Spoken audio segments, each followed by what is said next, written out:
When you are born again to be a servant and to serve one another. Husbands, you're to serve your wives and your family. Wives, you're to serve your husband and your family. As we come together in community, we serve and edify and build up one another. And probably the greatest chapter in the whole Bible on basic Christianity is Romans chapter 12. So practical, cuts right to the heart of the issues. And here in verse 1, we see, "Therefore I urge you, brethren, by the mercies of God, to present your bodies a living and holy sacrifice." Present your bodies a living and holy sacrifice. What does that mean? You know, it kind of has a religious tone to it. It sounds nice and high and lofty, but what does it really mean practically to be a living sacrifice?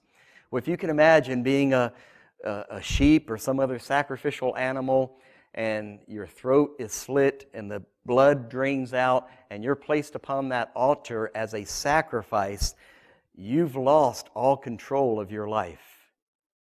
You've lost all claims to your life. You no longer own your life.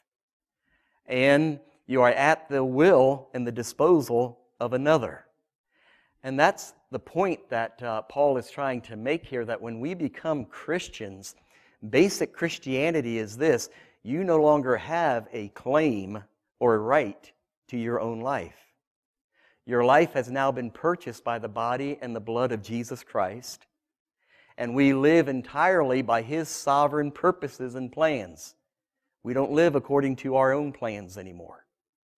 And so being a Christian is really losing your life in every sense of the word. Do you see that every day as you go through life? Do you know that as you go through the moment-by-moment circumstances you face in your life, that you don't have the right to decide what you're going to do or what you're going to say? Everything is to be done as unto the Lord. Everything is to be done as Jesus would do it. Everything is to be done by the Spirit of the living God abiding within you. This is what it means to be a living sacrifice.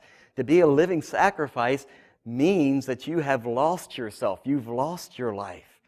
All of the dreams, so much of today's humanistic, worldly philosophy is, I'm going to get my destiny. I'm going to find my destiny. Well, in Jesus Christ, you lose your destiny. In Jesus Christ, you lose your identity.